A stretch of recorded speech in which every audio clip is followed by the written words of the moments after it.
Welcome to See You Boulder Where You Are. This is our second episode in the second series.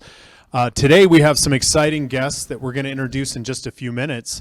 I'm your co-host Ryan Christ, and I'm joined by our Chancellor, Dr. Phil DeStefano. And Chancellor, we're actually here in the Restandi building, which is the newest building on campus, and it's a very exciting space. I've never actually been in here before, and I got to tell you, it is spectacular, and it's also very unusual from what I understand. It really is, Ryan. I mean, this space is very exciting. It connects the Leeds School of Business to our College of Engineering and Applied Science, and so the faculty can do some really interesting collaborations between the two. For example, we offer a computer science degree for our MBA students. So it's a combined computer science MBA program. We also offer a business minor to our engineering students and an entrepreneurship certificate for the whole campus. So it's a great way of being interdisciplinary and connecting these two great schools together. Well, I know this is really popular with our up-and-coming students, the interdisciplinary approach, and it's nice to see the campus invest in a brand new way to do this through the Restandi building, which we'll learn more about here in just a few minutes. As I mentioned, this is our second episode of this series, and last week we talked a lot about student mental health and wellness. Right, and you know, Ryan, it made me think of the Renee Crown Research Institute on Health and Wellness that we started about 2 years ago. And one of the areas that the Institute focuses on is that intersection between health and wellness and racial issues. And so the Institute has been doing some great research in this area. I believe we're leading in the country in areas that combine racial issues, sensitivities with health and wellness. Well, I know we'll learn more about the Crown Institute a little bit later in the program today. But, you know, today's program is really focused on diversity, equity, and inclusion. And our program is actually formally called Inclusion in Government, Business, and Beyond. And today we have some wonderful guests with us. You know, we are always very lucky because here we are at the University of Colorado Boulder, and some of the world's best experts in subjects teach right here on this campus. And today we're joined by our Leeds School of Business professor, Stephanie Johnson, and our Colorado School of Law professor, Ming-Soo Chen. So we're very excited. We're going to introduce them here in just a few minutes. But before we do that, Chancellor, I want everybody else to learn a little bit more about this incredible facility. So we have a video to tell you a little bit more about what's happening here at the Restandi building.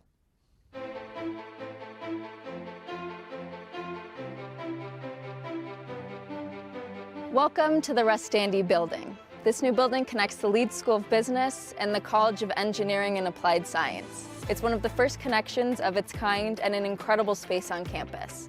I'm excited that it is now part of my day-to-day experience. This partnership is bringing together students from business and engineering, and it represents a new era of collaboration and innovation at CU Boulder.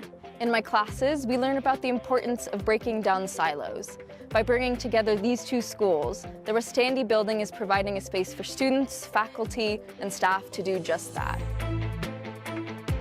This partnership is an inspiration for embracing different ways of thinking and working with students who have different knowledge and interests. I'm excited to be part of an innovative campus that prioritizes dialogue, collaboration, and interactions across disciplines. The Olson Atrium is the main entrance to the Restandi building.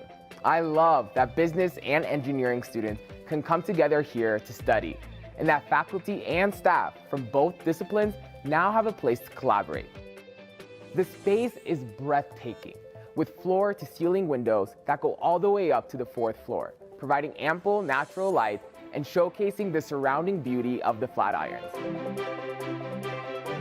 This is the Innovation and Entrepreneurship Hub, which is surrounded by team and collaboration rooms, and the Crusoe Innovation Hub Cafe. I can see myself spending a lot of time here studying, working on group projects, or relaxing with a cup of coffee. I'm especially excited about the Crusoe Connection, which is the physical bridge between the two schools. The connection allows me to walk from Leeds to engineering without stepping outside. It's a testament to the strong connection between the two schools and CU's commitment to forging the partnership even deeper. And of course, these views are amazing. One of the main drivers for this collaborative project was a need for a large auditorium for the College of Engineering and Applied Science. This new auditorium, built on top of the computer science wing, seats 200 people. I'm excited to come here and learn from our world-class faculty and community speakers. The space was also built for technology-enabled learning, something that's especially important right now. Outside the auditorium, there are cafe tables set up, which will be a great place to spend some time with friends. I'm also excited for the Anschutz multi-purpose event space and for all of the new programs, classes, and events that will take place here. On the fourth floor are the new faculty offices. As our student body has continued to grow, so has our faculty. The new 80-square-foot offices are intended to be spaces where faculty can prepare for their classes, conduct their research, and meet one-on-one with students. There are also collaboration and meeting spaces spread across the floor, where faculty and students like me can gather and collaborate. Outside, you can see the beautiful outdoor spaces, including the Kobold Commons, the Freeburg Gardens, and the Engebretsen Quad. After class in the Rustandi building, I love meeting up with friends in these spaces that feel like home to both business and engineering students, as well as the whole campus. I look forward to using it even more as the weather begins to warm up again. We are all so excited to continue using collaboration and innovation To improve our school, community, state, and the world beyond. This building establishes a broader sense of local community, welcomes our business and industry partners, Inspires relationship building and facilitates collaboration. With this new approach to education and ingenuity, there's no limit to what we can do together.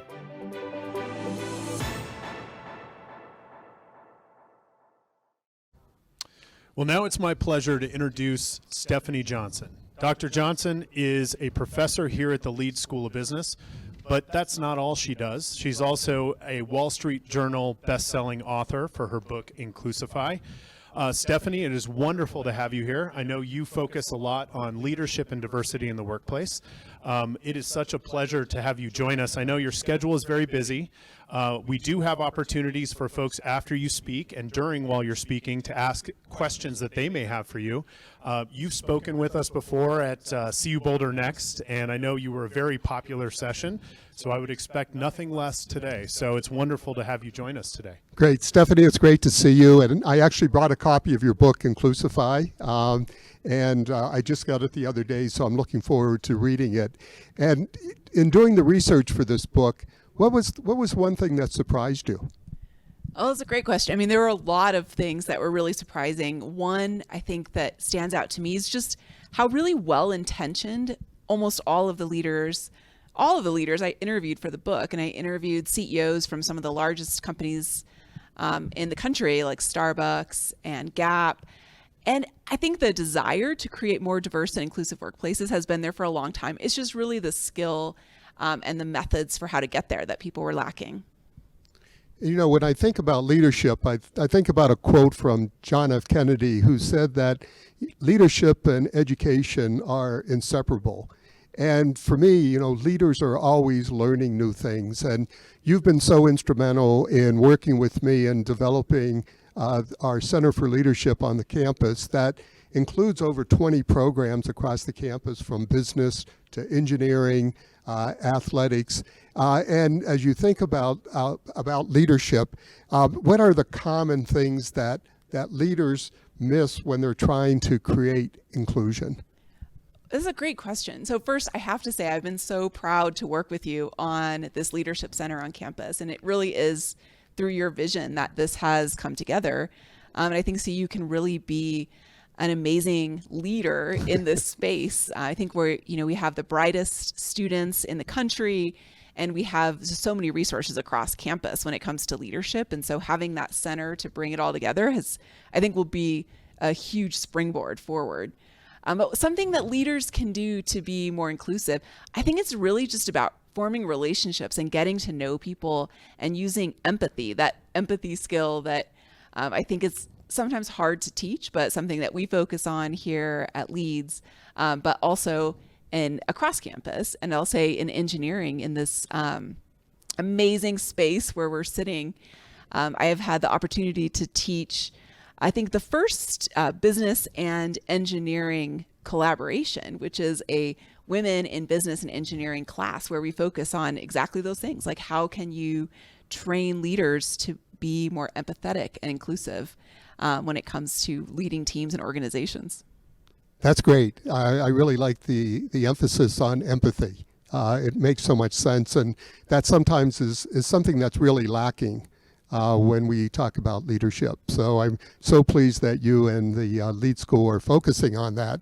And, like many, when we think about our campus community and we talk about diversity and inclusion, one thing that we focus on is that individual intent versus the impact it may have on others. And so what's the one thing an individual can do to become more inclusive?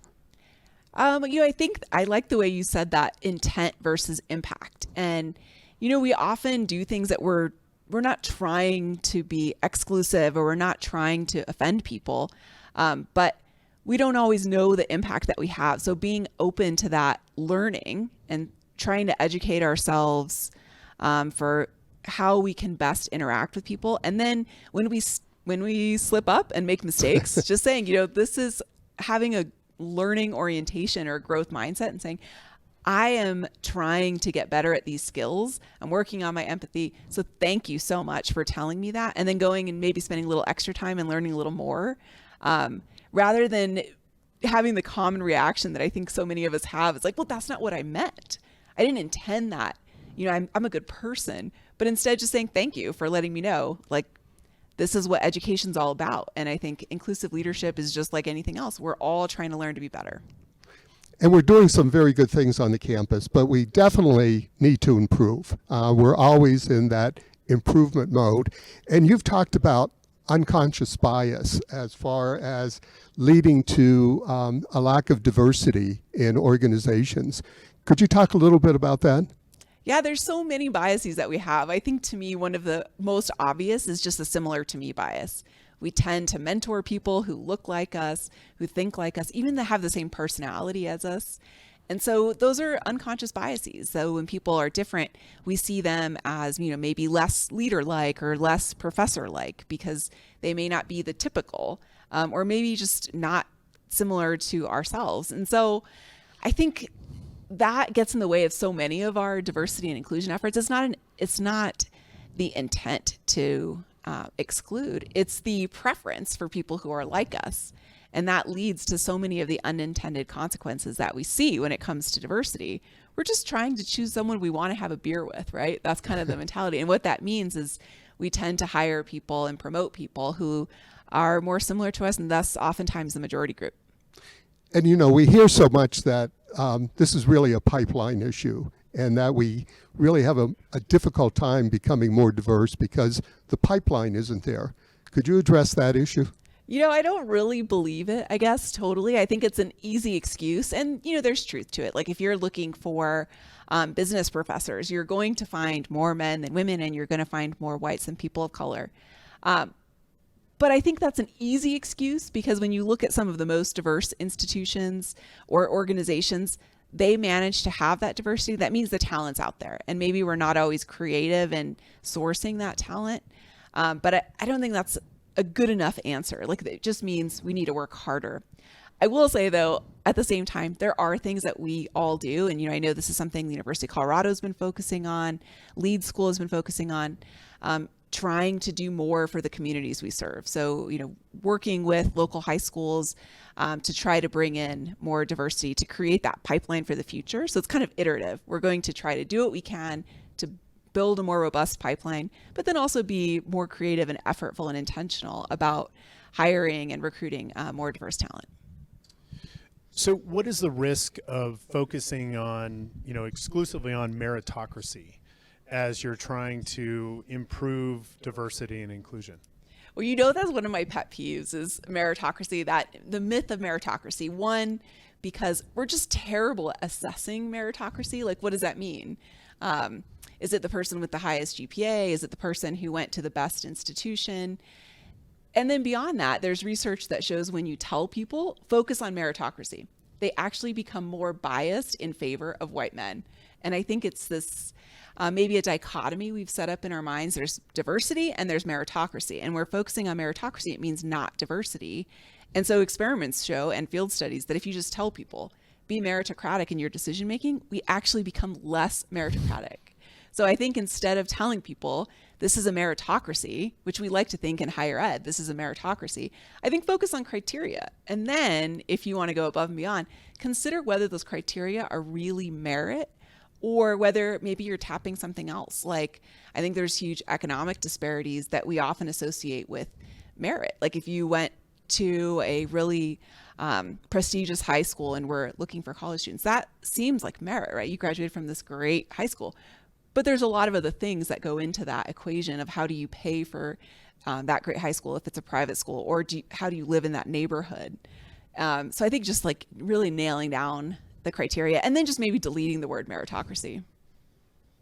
So let's talk a little bit about culture. And we know that when we have a diverse population, let's say on our campus, we also have a rich cultural diversity as well. And we all learn from each other. And that's one of the beauties of being in higher education, I believe, is to have that cultural mix with diversity.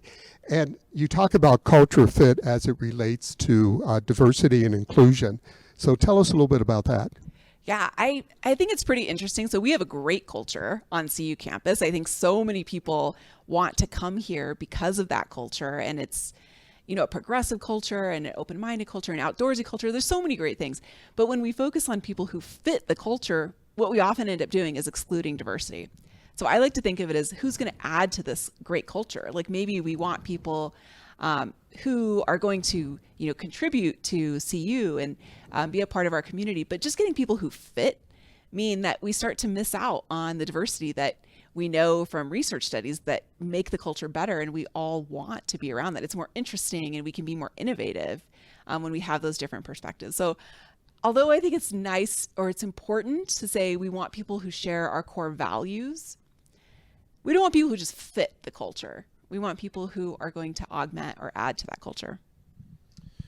So how can we in higher education, like as an industry here in Boulder and other places across the country, how can we be better allies to women and people of color as we go through both the selection process and the culture that we have here at the institutions that we support? Yes, that's one of my favorite topics. So I love this story that comes from the Obama White House staff. So there were a lot of staffers who felt like maybe they weren't getting enough airtime, people weren't paying attention to their ideas. And so they started engaging in this process called amplification. And so the idea was if someone spoke in a meeting, you make eye contact with them. If someone else stole their idea unintentionally, but maybe echoed their idea and it were attributed to this other person, you say, yes, that was a great idea. And I loved it when the chancellor said it earlier. Not that people would steal the chancellor's ideas, but but it's bringing voice and attention to underrepresented groups, or and really anyone. You know, I think of introverts and extroverts. Like, who do we listen to in meetings? It's the most extroverted, outgoing people. So I think this can also serve to bring introverts into the fold whose ideas sometimes aren't heard. And so when in the Obama White House, it was really women doing this for other women. But that doesn't have to be the case, right? You might be the only woman in your office or the only woman of color or person of color. And there's so many white men who have stepped up. I'll say, you know, writing Inclusify have said, I want to be this ally that you talk about in the book. What do I do? Well, here's one thing you can do. Whether someone asks you or not to amplify their voice, you can pay attention to who's getting airtime. And when you hear a great comment, or if someone's trying to get a word in edgewise and can't get that voice, you can step in and help them. You can shine a light on them. Or if someone interrupts them, you can say, I really want to hear what you have to say, but I wasn't quite finished hearing what Ryan had to say. So let's go ahead and finish and make sure that that person's heard. And I think that's, a big part of allyship is trying to promote and mentor and sponsor. But I think we can break it down to even the simple behavior of amplification. Well, this has been really helpful and very interesting, and I know that we want to hear more. However, we're going to have an opportunity for our audience to ask you some questions. And so I want to encourage everybody out there to use the Q&A feature in your Zoom window to submit some questions for Dr. Johnson, and we'll come back to answering and asking those questions here in just a few minutes. But before we actually come back for questions, we want to teach you a little bit more about one of the programs we have here on campus called the Miramontes Arts and Sciences program.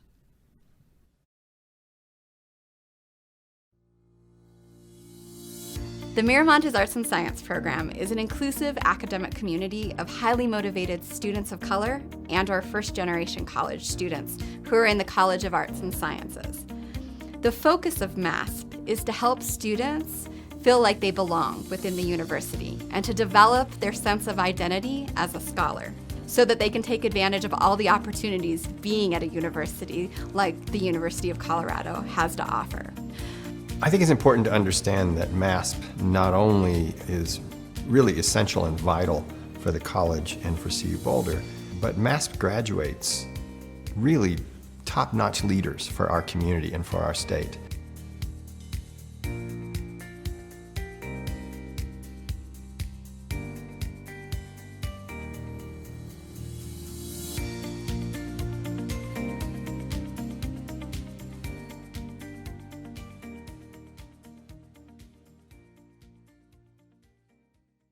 The Bold Center is an extremely welcoming community, especially promoting underrepresented groups, women and minorities in the College of Engineering. You get to learn all kinds of things from the world. That has helped me so much be the man I am today. I'm very proud to be part of Bold. We know when we have diversity of thought and backgrounds that engineering teams are more successful. Bold in total has provided me with so much more than I think I could have ever had. It gave me scholarships to reduce the financial worries that I would have had. There's tutors in the Bold Center.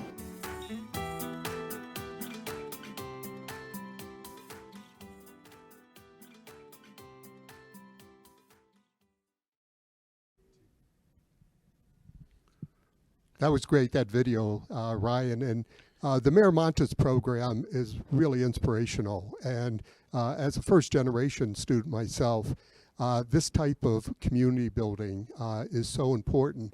And in fact, the Miramontes building, for those of you who don't know it, is named for Ophelia Miramontes, whom I had the pleasure of hiring many years ago when I was Dean of our School of Education.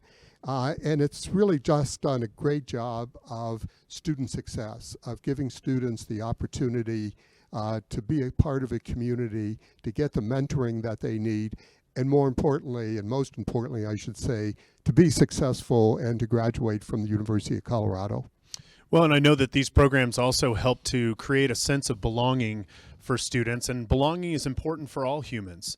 And today, our next speaker, Professor Ming-Soo Chen, is here to talk a little bit today about this sense of belonging from a perspective of citizenship. And Ming, thank you so much for joining us today. We're very excited to have you. Ming, it's a pleasure to see you, and thank you so much for being with us today. Your work really is something that the university is known for, and that is interdisciplinary education, interdisciplinary research. And yours is in the study of immigration, civil rights, and the administration of our country. What I'd like to ask you first of all is really what has inspired you to focus on citizenship and immigration in your work? Thank you. Thank you for having me today. A lot of the inspiration for the work that I'm doing comes from the students that I teach over at the law school. I teach both a class on immigration law and also a seminar on citizenship. And one of the things we like to do is to get out of the classroom, to volunteer at workshops in the community. And the workshops that we do on a quarterly basis are to help green card holders apply for citizenship.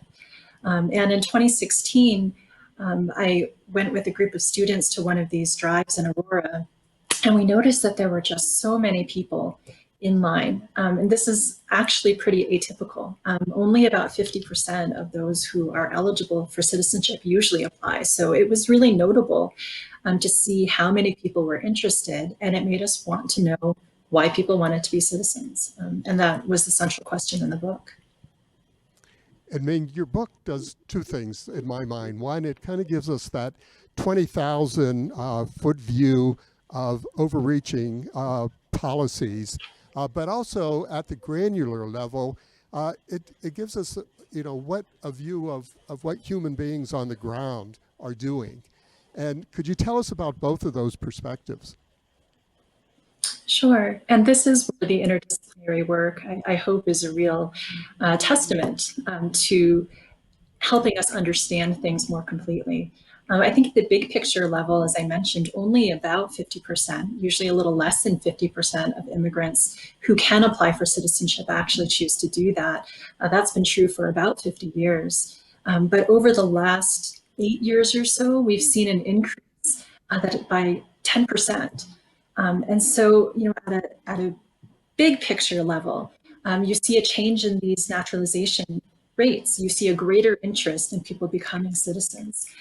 And so with these students who went to these workshops with me, we started to interview people. And in the book, there are about 100 interviews with immigrants in varying statuses. And it was their stories that filled in the rest of that picture. And I think the small picture was that a lot of the people we met said that they were coming forward in 2016 to become citizens because they felt that they needed protection from a pretty hostile climate, both in terms of their day-to-day experiences with discrimination and also with immigration policies that were coming at the federal level. Well, Ming, you mentioned that in 2016, as a year that you referenced there, since 2016, there's been a lot of immigration law changes in addition to a pretty volatile political climate. What does it look like today versus 2016?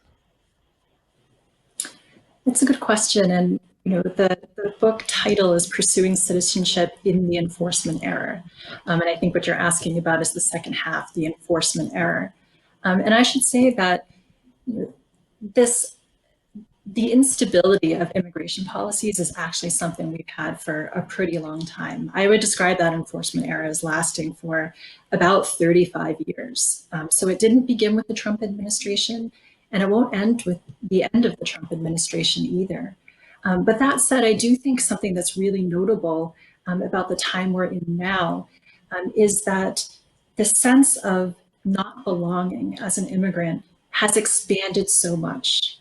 It's not just the undocumented immigrants that we're talking about. This sense of insecurity that a lot of immigrants feel extends to those who are in legal status, those who have green cards, and even those who are naturalized citizens.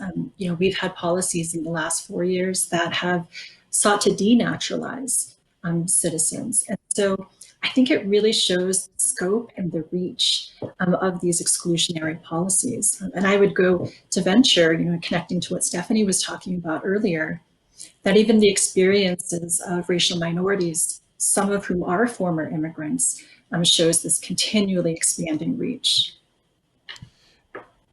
Ming, in your book, you also use the word spectrum of citizenship, or the word spectrum of citizenship, to kind of describe what we're talking about here, when most people are used to thinking about citizenship as binary. You're either a citizen or you're not. Why do you use the term spectrum? And can you give us some examples of various categories of immigrants that you interviewed in your book that may help us understand a little bit more the approach you were taking? Sure, absolutely. When we talk about citizenship as being on a spectrum, what I'm talking about is the fact that the life of an immigrant goes through many different phases. And so in a legal sense, an immigrant might enter the country on a legal visa, and then they might become a green card holder 5 years later, and then they might become a citizen 5 years after that. And so I have those people in my interviews. I have the green card holders who also can include refugees and non-citizens in the military. In addition, in the book, we include international students and DACA recipients, and also H-1B or high-skilled workers who are also a significant part of the CU population. And that would include any of the professors on campus who are here on a temporary visa. So part of the idea of the spectrum is just to see the variety of immigrants that are in our community. And then the second part of the spectrum is to recognize that legal status only scratches the surface, that the lives of immigrants also include dimensions of belonging in a society, of wanting to have a secure career and economic possibilities, and being able to participate and have their voice heard in campus or community governments. And so all of that combines to create a fuller picture of citizenship than I think that binary would imply. So Ming, we have around 2,900 international students on the campus from 100 different countries. And it's important to their success that we support them and make them feel welcome. Your parents came to the United States as international students to build a life here. And you've talked about citizenship is more than just legal status. And could you talk a little bit about that? Yeah, absolutely. As you mentioned, my parents were international students. They came to the Rocky Mountain region. They arrived in about 1968 at Montana State. And when they first came, they were here for their studies. I don't think either of them expected to stay in the United States, but over time they did make a life here. And they've now lived in the United States for more than 50 years, which is actually longer than they ever lived in Taiwan and China, which is where they came from. And so I think their experience of gradually integrating into society, both finding friends and getting to know their neighbors, finding stable careers, all of the different senses of substantive citizenship were definitely part of their experience. And I'll say, having been here at CU Boulder, I believe your task force on immigration started in 2017, which was just about when President Trump took office and when the first set of travel bans went into place. And I think that what we learned in that experience is that international students need to feel like they are more than guests on campus. Right? We think of international students as coming from pretty economically stable situations. And we know that when they come to the campus, they contribute in many different ways, including the finances of the university. But what I was actually very inspired by in seeing the university's response to the 2017 travel bans was a real recognition of how much we need these international students to contribute culturally and intellectually to our community. Our community is more vibrant when we're drawing on global talent, but we risk losing that if the students who are here don't feel like they're part of the United States and our campus. And if I can add one more example, in the midst of COVID-19, we know that many classes have needed to be taught remotely or in a hybrid mode. And last summer, there was also a series of policies that could have excluded international students who were taking remote classes, on the idea that if it's remote, they don't need to be in the United States. And again, it was really universities around the country, including CU, that rallied behind them, saying, these are our people. We need to think about them as socially part of our campus and not see them just for their temporary visa status. So, as you know, we have many dreamers on our campus, and their plight is something that we focused on for quite a few years. And when you write about dreamers, you mentioned that, number one, they're very visible in the sense of, we talk a lot about them. They're in the news quite a bit. But then you also talked about the idea of semi-citizenship for dreamers, and the idea that they may feel they have a substantive citizenship, yet they lack formal citizenship. And this is a key insight. And could you talk a little bit about the distinction between the two? Sure. So I think the dreamer experience in many ways is the opposite of what we were just talking about with international students. A lot of the dreamers in terms of legal status are undocumented. So they're lacking that, where the international students do have a legal status. But the story of so many of our dreamers is the story of the American dream, which thus the acronym. Most of these students came to the United States when they were very young, and they've spent their entire life in the United States. For many of them, English is their primary language, and they are in every sense American, except for the legal status. And so in that sense, in the terms of my book, they would be very rich in substantive citizenship and belonging, even though they're lacking in legal status. And you mentioned the students here at CU. As people might be aware, Colorado has an asset bill that has allowed in-state dreamers to pay in-state tuition. And that would be an example of the kinds of policies that I think acknowledge that dreamers are part of our community, regardless of their legal status. Being in the closing pages of your book, you offer a very hopeful vision, kind of a North Star of integration, along with a set of solutions. So can you talk about those and maybe how you see that playing out potentially over the next years, maybe within this administration or future? Sure. And this idea of the North Star actually came from a friend of mine who is an immigration attorney. He also happens to be a MacArthur Genius Grant winner, so he has some good things to teach us. And he was simply asking a room full of people who spend a lot of time thinking about immigration reform, what their North Star would be. Is it the idea of family reunification? Is it the idea of contributing to an economy? Is it the idea of fairness and due process? And for me, the idea really was integration, this idea of recognizing that immigrants are at the beginning of a spectrum that starts with being foreigners and outsiders and ends with being future Americans. And so, that vision of inclusion is what I'm talking about. And we're in an exciting time for the immigration world where we're seeing policy changes left and right. President Biden, when he took office, I believe had 6 executive orders on his first day that pertain to immigration.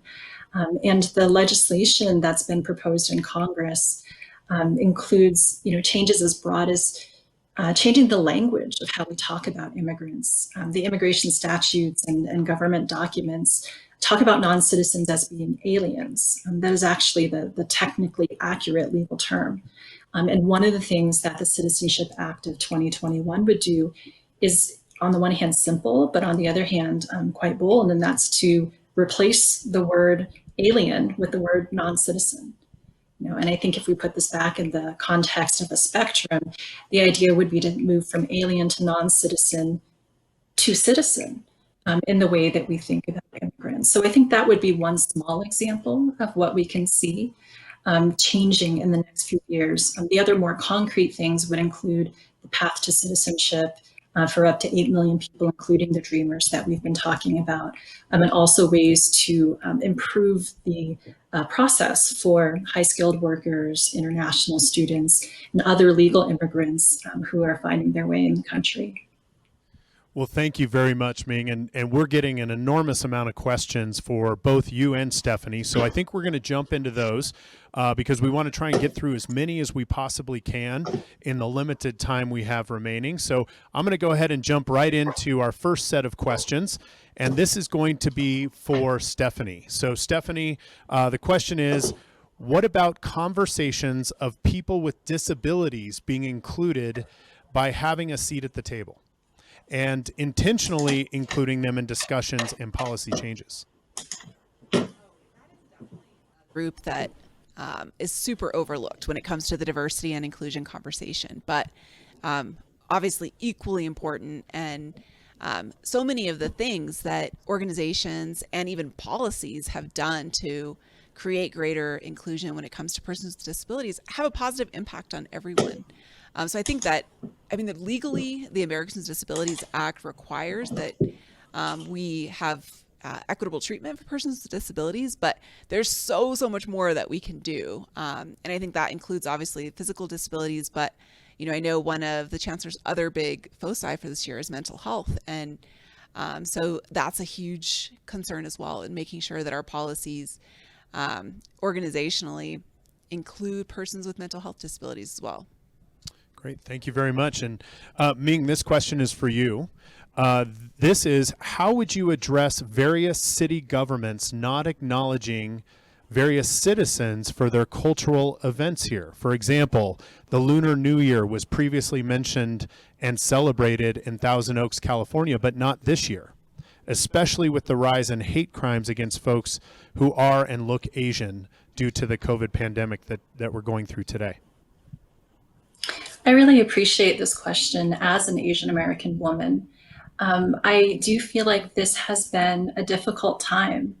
I mean, Asian Americans do have an experience of being excluded and having some of their traditions be disrespected. That goes back, to the beginning of our country and to things like the Chinese Exclusion Act. That was actually the name of the law in the 1800s. But I do think that with COVID-19 beginning almost exactly a year ago, and almost exactly at the time of the Lunar New Year, you really do see this sense of rising mistrust and a sense of not valuing Asian culture. And I remember distinctly last year because my daughter was taking a Chinese dance class and was scheduled to participate in a series of Lunar New Year celebrations. And one by one, they were almost all canceled. And some of that was completely for public health reasons. But I do think that some of it was that people were a little nervous about gathering in public places and weren't sure that that was feel like a celebration. Thank you very much. And Chancellor, we have a question that came in for you. And this is, what immediate changes can the university make to be more inclusive? And what are the challenges to those changes? And what would be a way or ways to overcome those challenges? Kind of a three-parter there. Right. And, there are many things that we're doing on the campus, Ryan, in the area of diversity, equity, and inclusion. One thing I want to talk about is the group of faculty, staff, and students who make up what I call what we call, I should say, the IDEA Council. And that's in inclusion, diversity, and excellence in academics. And the IDEA Council was formed over a year ago after working on the IDEA plan for a number of years. And my philosophy is that this has to be a grassroots effort. It's everyone's responsibility when it comes to diversity, equity, and inclusion. And we have two wonderful co-chairs, Lisa Flores, a professor in our CMCI college, and Teresa Hernandez, who is a staff member in human resources. And right now, the council is working on recruitment and retention of faculty, staff, and students. That's their primary focus for this year. And this is a council that's going to be around for many years. It's not going to be kind of the one and done and move on to something else. And I believe that's one of the challenges that we have. We talk about recruitment and retention. We look at ways of doing it, and then we move on to something else. This group really wants to focus their attention on making sure that we're recruiting faculty, and our provost has done a wonderful job in providing funds for the recruitment of faculty. Our staff have done the same thing, and our admissions department is doing a marvelous job this year. Our applications for diverse students, I believe the applications are up about 20-some% from a year ago. And so we're working on it. The key, of course, in my mind, is the retention piece. I don't want to just recruit students and faculty and staff from diverse populations without making sure for our students, of course, that they graduate, and for our faculty that they stay, they receive tenure, they become leaders on the campus, and staff who look at ways of, through professional development, of moving up to be leaders on the campus as well. So I'm excited about the work that's going on with the IDEA Council and really applaud the staff, faculty, and students on that committee. That's great, Chancellor. Thank you very much. Stephanie, we have another one that's come in for you, which is, are inclusive initiatives more effective when they start from bottom up, top down, middle out, you can choose. Is there a difference between all those different approaches, or is there something else that's more effective? Oh, it's a really great question. So, as the chancellor said, those grassroots initiatives are so important. And a lot of the initiatives we've seen really work in companies come from the employees themselves. I will say, though, I think it's hard to get any of that to stick without leadership from the top. That is, for me, one of the reasons I feel so fortunate to be here at CU is just because of our chancellor and our provost really focusing on this initiative here at the university. Because if you're really going to create lasting change, you need things like resources and policy change, employee resource groups and things like that that tend to emerge more from the bottom up or from the middle out.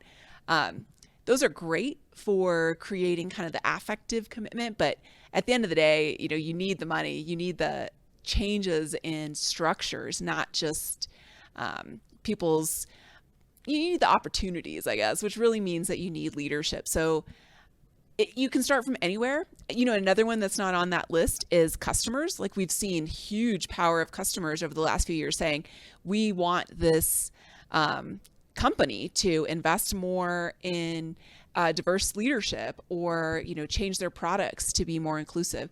And so that can have a big effect too. Or activist investor groups like BlackRock saying, listen, we need more diversity on your corporate board, or even government initiatives saying you have to have a certain number of women on your board in the state of California, and people of color now as well, and LGBTQ+. But it really does take that top level leadership to make it stick. So I'm going to vote for top down, I guess. As a follow-on to that, is really a way for effective change to take place is when it's driven by the dollar. Does that help actually put change and make it stick, or is that a flash in the pan, so to speak? Since half of me sitting in the business school right now, I think the dollar speaks, right? I think government regulations are useful in this regard. I think consumers using their money to support their beliefs, I think that matters a ton. So yeah, I think that's in the headspace, right? But what I've seen in my research is for the leaders who really create change, yes, the dollar matters. Yes, of course, you have to comply. But it's also the heart. It's like, this has to be an affective thing. You care about your employees. You want to see change. It's the right thing to do. And I think that matters for a longer term impact than just the dollar. That's great. Now, Ming, we have a number of people who have actually are commenting on your book, and I believe the book title is Pursuing Citizenship. And your book, the question is your book talks about the experiences of many types of immigrants seeking to belong in America. Tell us how you chose who to focus on and what your research team found.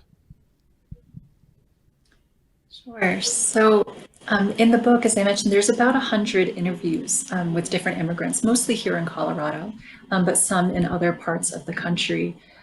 In simple terms, I decided to include immigrants who can pursue a path to citizenship and immigrants who can't.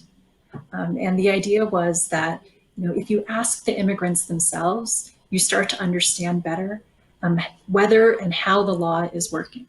Right? We can have laws from the top down that say that someone has the right to become a citizen, but that doesn't necessarily mean that the experience of the immigrant is that they're able to afford the citizenship fee, or that they are able to pass the civics test, or that they even understand how to fill out the N400, the form that my students and I were volunteering to help green card holders fill out. And so those are parts of the real experience of what it's like to pursue citizenship. And then you talk with the immigrants who don't have that opportunity, people like the dreamers who don't have the path for citizenship. And it really just heightens our understanding of how precious citizenship is and what a long way we go to improve that. In terms of the findings, the one other thing I'll say is, the book intentionally has a variety of immigrants, and I think that's partly just to help people understand that immigrants are plural, that there are many kinds of immigrants in our country, but it's also in social science terms to show that there's some variation. And for all that variation, the story ended up actually being pretty common, which is that people felt that they needed more than their legal status, and that in an enforcement climate, there is this increasing sense of insecurity just by virtue of being non-citizens. And I do think that that kind of points a way forward for us in thinking about how to help immigrants fit into society in ways that are, frankly, not that different than what we're trying to do for racial minorities and other groups who are also trying to fit into society. So, Stephanie, you wrote a book as well. We've talked about it. And one of the questions that came up is, in your book, Inclusify, first of all, why did you write it? What led you to write it? And what has been the response from industry and from corporate leaders to the work that you did? Well, secretly, I always wanted to write a pop leadership book. I love these leadership books. I think I've read every single one. Before the pandemic, I used to pick up a book in the airport every time I traveled, and I would read it on the airplane. And I just think they're a fantastic way to translate university scholarship into organizations, which is, really one of our goals here at being in a business school, is to impact business. And so to me, this was the opportunity. Was, it's not just my research in the book, but it's also all of the other great work being done here at the university and then in academia more broadly, written in a way that hopefully anyone can really understand it. And it came out at a pretty great time. So it came out in June of last year, and there's been a huge increase in focus on, we know women from Me Too movement, but also Black Lives Matter. And so that I've been just really pleased with the number of corporations who've come to ask to do book clubs or to have me come speak or to buy bulk copies of the book to share with their organization. And, I think they like it. I think it's, it's pretty practical, and it has some real actionable strategies of things that you can do. But it also has a really positive perspective of this is an action that we can take. It's this is something we can all learn. And so I think people are open to that. They want to learn. Like I said at the start, people really want to do well at this. They just need the how-to guide of here's some things you can do to get started. Well, thank you very much. And I do think that there's an opportunity here for those of you. We're going to give you some resources here in just a couple minutes that you can further your learning. But I'd encourage each and every one of you to check out Inclusify, to learn a little bit more about the subject. And then also, Ming actually, funny enough, this weekend is doing a See You on the Weekend presentation on Saturday. And Ming, thank you for your continued work with continuing education. You can see the screen there, in your screen, the details, including a link on how to register. This is a great opportunity to learn a little bit more about Ming's area of expertise as well, and some of the things that you heard today. So I want to give a big thank you to both Ming as well as Stephanie for being here today. Chancellor DeStefano, it's always great to see you and wonderful to do these sessions. And these will be posted online, as we always do. We have a whole first series. If you haven't seen it yet, make sure you go check it out over on the Chancellor's website. We also have this recorded, and we'll be posting that. If you want to share this with anybody else who wasn't able to attend today, we post it on YouTube. Thank you to everybody for all the great questions that you submitted. Unfortunately, we couldn't get through all of them. We have a whole bunch left that we just didn't have time for, but we do appreciate you submitting those. And just so that you know, next week we're coming back, same time, different location, meaning we're still going to be on your Zoom, but we're going to be in a different part of campus. And so we want you to come and join us, because what we're going to be doing next week is talking about the process of scientific discovery to bridge cultures and impact humanity. Now, this is going to be a very fascinating session, because we are joined by Professor David Brain, who's a planetary scientist and a Mars expert. And this will play into the session next week, as well as Mike Gill, who's a marine ecologist and the Chancellor Postdoctoral Fellow. So it's going to be a great session next week. Again, next Tuesday, same time, same channel, so to speak, in terms of Zoom. But before we go, I want to encourage you to take a look at the wonderful resources our CU libraries have put together. They put a list of resources for you. And then we want you to make sure that you stay tuned right now to listen to Claire Woodcock. Hi, I'm Claire Woodcock, Communications Specialist with the University Libraries, here on behalf of library faculty to share media recommendations in support of your educational journey. Natalia Tingle, Business Collections and Reference Librarian, has identified media recommendations to foster your study of issues around diversity and inclusion in the workplace. The Conference Board is a nonprofit organization that offers research publications, reports, and webcasts around issues facing businesses in the U.S. and abroad. Natalia recommends this source to find out about things like employee resource groups, using big data to aid diversity and inclusion efforts, and how organizations are responding to social change. CQ researchers' in-depth, well-sourced, fact-based reports from expert journalists provide excellent background information on topical issues in the news. In particular, Natalia recommends the recent report about corporate D&I for a broad understanding of the current landscape and how we got here. Code Switch is an NPR podcast that covers race and culture in society. Although the show doesn't focus on work or corporate life explicitly, those topics do often come up naturally.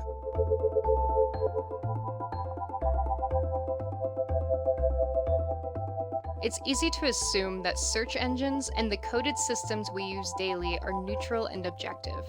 But that's not necessarily the case, according to the 2018 book, Algorithms of Oppression.